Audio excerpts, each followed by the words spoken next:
I'll give you a real short story about our lives. I always figured that the Lord led our lives from the time we were born. And when I was about 2 years old, I was just a little guy,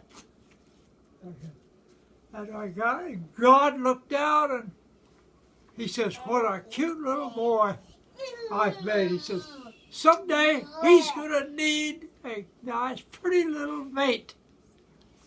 Bingo, Helen was born. And she was born in Kansas City, and I was born on a farm out in western Nebraska. So we were close to, not too far apart. Anyway, our lives grew up together. Our families survived the dust storms. They survived the Great Depression. Both families moved to California, immigrated like so many. My dad was an auto mechanic, and he worked wherever he could get a job in a garage, and I think he was a gypsy, because about every year or so, he changed jobs. He'd go someplace, and he'd want to move, which he did as long as I can remember. My mother and dad were divorced when I was about 7. Yeah, I was about 7 years old. And my mother and my sister and I lived together. She went to work. She worked for what they call the NRA, and that was during the Depression, and that was for women that sewed for other people. And they would distribute it out to other people that needed the clothes. And we moved to Kansas City. Well, no, at first, we moved to Kansas City. We had a little apartment. It was just the 3 of us. Mm-hmm. And she went to work, and we went to school. I could walk to school. My sister was 3 years older than I was. And we lived across the street from a park. And we could go over there and skate. We could ice skate, just have a great time after school until she got home from work. And then people would bring in food to us, different times and everything. She didn't make a lot of money, but she had to pay for the rent, And then she met a fella somewhere, I don't know, it must have been where she worked, Charlie, and they got married. Later on, they got married. And he was a good stepfather, a really good stepfather. And we lived in Kansas City for quite a long time. And I went to what they call John J. Ingalls School. And I went there from the, I guess it was the 1st or 2nd grade till the 6th. I went to that same school because we lived in the same district. Mm-hmm. And one day I was at school, and I belonged to a club that they had for girls, and I used to go home for lunch because we only lived a couple of blocks. And this one day, I had taken my lunch, and we had a police dog, nice big police dog. He used to watch for me to come home for lunch, and I didn't come home that day. He came after me. He knew I was in school, and we had a porch with a fence, but it was high enough he could jump over. He came to school, and here I was out there with the kids. We'd had our meeting, and it was about time to go back into school for class. And I had to take him home. And I walked him home, and I told Mom, I said, "Mom, lock him in the house. I've got to go back to school." It was a female. And I said, "Don't let her out till I come home," because he was such, made me so mad. And anyway, she put the dog in, and I went back to school. he did that twice. We had moved from there to another house way out, kind of, well, it wasn't in the country really, but it was on a dirt road. We had from the main road to our place, we was at the very end, was railroad tracks. And that dog, it was winter time, and I had on a coat, and I had books in my hand, and Queenie saw me coming. And she jumped over the fence, and she came after me and grabbed me by the sleeve of my coat and hung on and dragged me home. I wasn't very big, and dragged me home, and she would not turn loose until she got me home. I could have killed that dog. I loved that dog, but I could have killed her. Anyway, she dragged me home. She would not turn loose. She just would not until she got me home. And here I had books in my arms and struggling to get home. Anyway, I told Mom, I said, lock her in the house. Just don't let her out anymore. But anyway, she did. She stayed there with us for a long time. And we had a great time. I bet I went to 15 different schools from the first grade up through high school. The last 2 years of high school, I spent at the same school. And that was the third high school I went to. And our families both ended up in Sacramento. Now this is before we ever knew each other, you know. And finally ended up, when I had graduated out of high school, and she was shortly behind, we met in our neighborhood. They had moved into the neighborhood, and we lived a half block apart. Like he said, we were on one block and Don was on the other block. And they had built a house, and we had rented a house on the corner. Well, I knew a lady down at the end of the street that we had known for a long time, and I walked to see her once in a while, and I'd come back. Don said he saw me. He didn't know who I was, but he saw me walking up the street. And he would drive by. You was in the band at that time. Were you not in the band? Were you guys in? I think you were. But anyway, I didn't know him. How'd we meet? There was a guy next door to him that used to come over and dry my dishes. Every evening, I'd wash dishes. He'd dry my dishes. He was a nice guy, just a real... A young boy, a couple years younger than Yeah, her. he was a little younger than I was, but he was just really nice. Always wore a white shirt, and just real nice. We had a great time. We'd go out on the porch and talk after, and just friends. Well, he lived next door to Don, and I don't know what happened. No, they had a dance out at Rio Linda, what they called Rio Linda, out there, and I went out there. I used to go out with girls, the older girls. My girlfriend had older sisters, and we used to go out there for that. Anyway, I went out with this guy, they called him Red Trap, and he lived across the street from me, and he wanted to take me to the dance, and I said, well, I didn't want to go because I didn't like him. But I went, and this girl that lived there, she kind of liked him, and so she went with us, which was great. Well, we went into the dance, which was just a great dance hall, and but in front of that, they had a bar where people could go and get drinks. Well, this guy that I rode out there with, he was in drinking at the bar. I didn't know it, because I was dancing with so many other people. I could have cared less about him. And she come and told me. She says, he's in there drinking, and she said, you probably better go check on him. So anyway, I went, and I thought, okay, this is time I go home. So I went in, and I told him, I hadn't seen him since he took me to the dance. And she was fiddling around. So I went and I told him, I said, Red, I want to go home. "Oh, what do you want to go home for?" I said, "I just want to go home. I'm through, and I want to go home. You brought me, and you take me home." So she got in the car with us. He took me home. That was the last I'd ever, well, hardly talked to Red. She went back to the dance with him, which was great. I didn't care.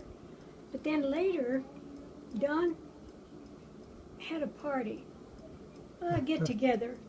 Yeah, You're going to tell how we met? that's, yeah. Okay, I'll tell you. Right next door to us was this young fellow that she was talking about. He cried, And he had an older sister that Helen and her got together. And we was at their house, and in those days, a whole bunch of their kids would gather together.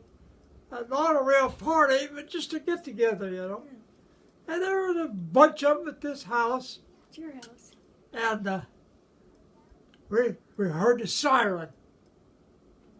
Going, fire truck siren. Well, back in those days, it was always a big sport to chase the fire trucks.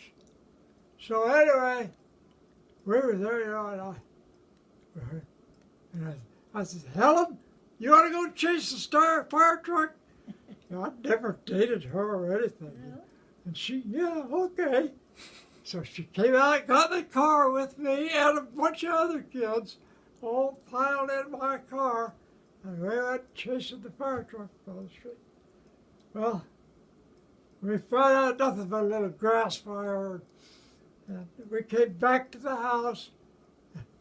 I had a 1933 Chevrolet two-door sedan, and the front seat folded over, or the passenger side folded down, you know, to let people out of the back.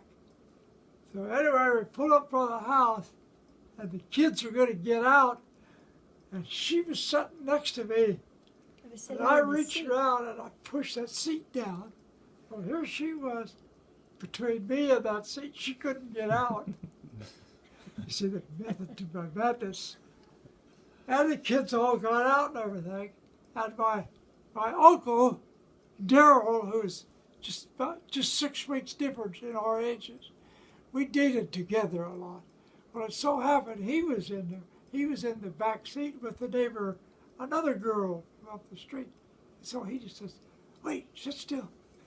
So they did. Everybody got, I put the seat down, shut the door, and I said, "Let's go for a ride." So we took off for a ride. And that was our first time together.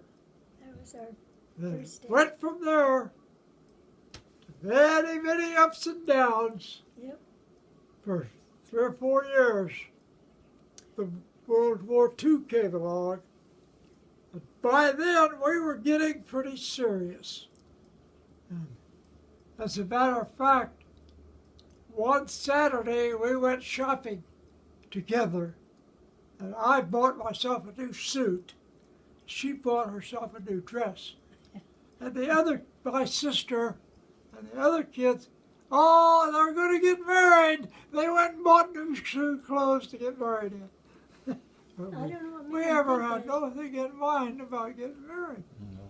Although we probably had thought about it, you know. So anyway, like I said, then the war happened, World War II. I went in the Navy, bingo. About a year later, no, just about 3 or 4 months later, she caught a ride with my folks, came from went down Sacramento on to the San bus. Diego to see me. Yeah. She came to see me. That's the first time. And I saw her while I was in the Navy. But then they went back home. I got transferred. Well, it ended up that year, just before Christmas, I was transferred overseas. When it came on the train from Hollywood, Florida to San Francisco on a train. And we were just 100 miles from home and just 5 days from Christmas. And I thought, boy, I'm going to get home for Christmas. And I'd been gone almost a year then. But instead of getting home, they took all us Navy guys, bingo, put us on a ship. And that night we went to bed. The next morning the ship was out in the middle of San Francisco Bay. Out the Golden Gate we went, overseas. I was gone a year and a half at Pearl Harbor, working on airplanes. And we dated through the mail. And I guess we decided through the mail as soon as I get home we were going to get married. And that's what we did. Bingo. I got home a year and a half later. It was 2.5 years from the time I went in the Navy until I got home. Then after he got home, it was not long before we went to Reno and got married. You couldn't drive. We didn't have a car, either one of us, because he sold his car. And you couldn't get gas. Well, he could have got gas for that, but you had to have stamps, and you could only buy so much. Rationing.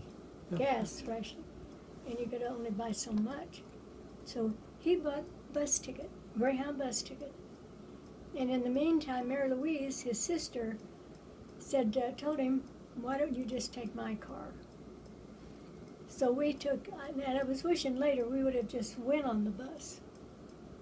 But on our way back from Reno, we stopped, had dinner, and on the way back, because we wanted to get her car to her, because she was working.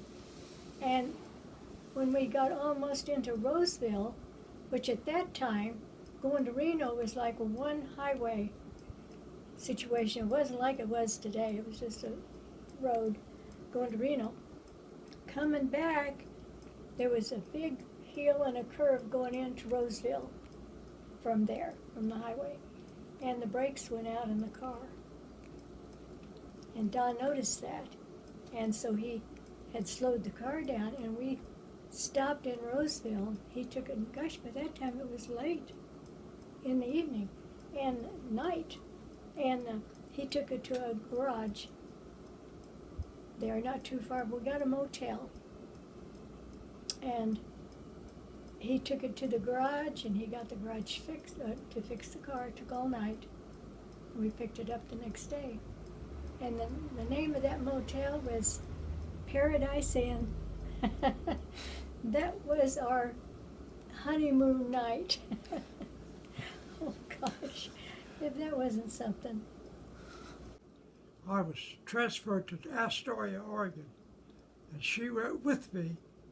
And we were there a little over a year, and I always said that was a year's honeymoon, because we were away from family, nobody to interfere in our lives, just us. And that's how we got our happy lives established that whole year. It was good. It was Astoria. really a great place. Astoria at Anyway. that time was totally different than it is now. It was just a nice, neat little town. I got transferred down to San Francisco, or to Alameda, Yeah. and she had already come home to be at home because she was pregnant. So, anyway, I wanted to be the two. I got transferred down there. I wanted to be with my mother when I was pregnant. Then, of course, Sharon was born in January of 1946. Yeah, but I lost my mother before that in Now, November. her mother passed away She just had- 2 months before that. Yeah, she had So pneumonia. she was in pretty sad shape at that It was time. yeah, that was a rough time. I went back to Tennessee, Yeah, to he was Navy transferred to Tennessee. advanced mechanic school for 6 months. And I got her and Sharon, just a baby, got them back there for 6 months. Then when we came back, I was stationed in San Diego. Mm-hmm. Well, I was stationed right there until I finally decided I wanted out of the Navy, and I got discharged. Then I went home and worked, went on different jobs. She had a physical problem, a nerve sickness problem. She went to doctors and doctors and doctors, and nobody could do anything for her. I was low in blood. Yeah.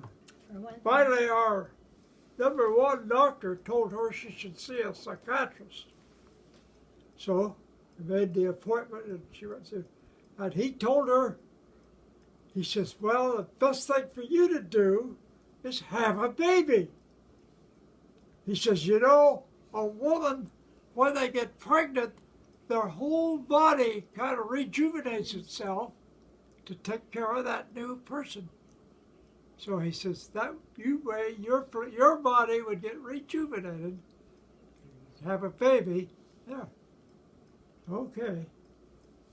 So it was probably 6 months or later before she conceived. And in the meantime, she prayed. She says, God, if you just let me be pregnant and give us a son, we'll dedicate his life to you, to your service. He's minister of a church today. Yes, well. No, I know as well as I know my name. I just wanted to. I still say the Lord led our lives before we ever accepted him. But, now, Helen. It was when I was so sick. Remember, that's when I was sick. She was sick. I was pregnant with Larry. I was pregnant with Larry, and I remember that just as plain as day. We were living in Sacramento. Don had got a job up there, working with what was it? It wasn't a garage. Truffini, yeah. And he worked in Davis, and we lived there in Sacramento. My dad and stepmother lived in Sacramento. They're right close to us, and we had rented a house. Sharon was little, and I just was sick. I didn't feel good, and I remember this one day. Don was at work, and Sharon was taking a nap, and I went in, and I just felt like I needed to do that. I went in, and I knelt down by the bed, and I prayed to God that God would save me and help me to feel better. And I don't know, I just prayed. She'd been listening to an evangelist on the radio. I had been listening on the radio, and it just seemed like nothing happened, you know. And I walked around in the house for a little while, and I wasn't satisfied. And I went back, and I got down on my knees again by the bed, and I just prayed and prayed. And finally, it was just like a big light went on. I'll never forget that. It was just like just a big light. And when I got up, I felt great, and I knew then that something different had happened.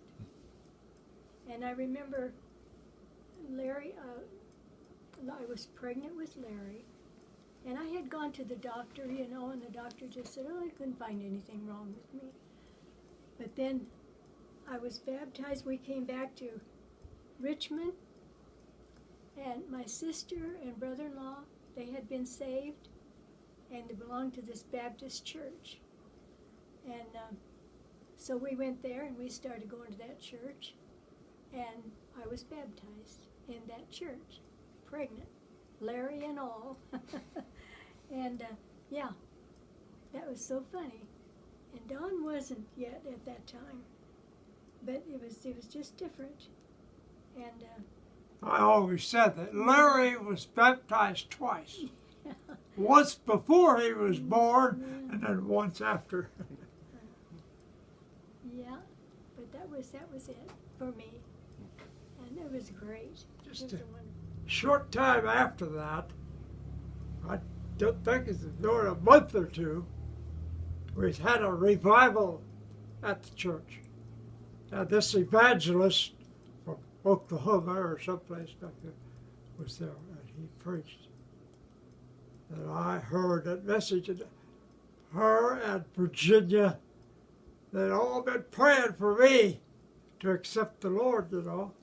And of course, old stubborn me, not ready, you know. I used to sit, when I was listening to that debate, I hung on to the pew in front of me so tight I about squeezed it in two. But anyway, at Helen's stepmother, Ida, was sitting next to me. And I was standing up, and she looked at me, and she says, "Why don't you go accept the Lord?" That's all it took. I said, "Okay." Well, I really didn't see any big change. I knew I was different, but I didn't know for sure. Well, it was just shortly after that I got baptized. And when I was baptized, when I came up out of that water, boy, it was like a brand new life for me. That's when I really felt the Lord. That's when I was baptized. Mary was born. But it just so happened he leaned towards the Lord from the time he was a little kid. No bigger than Kevin. Well, He we always was that way. We went to church Of all course, the you time. know how Larry, your dad, is. But he, And he even fixed up seats in our garage and got all the neighbor kids to come and sit down, and he preached to them when he was a little kid.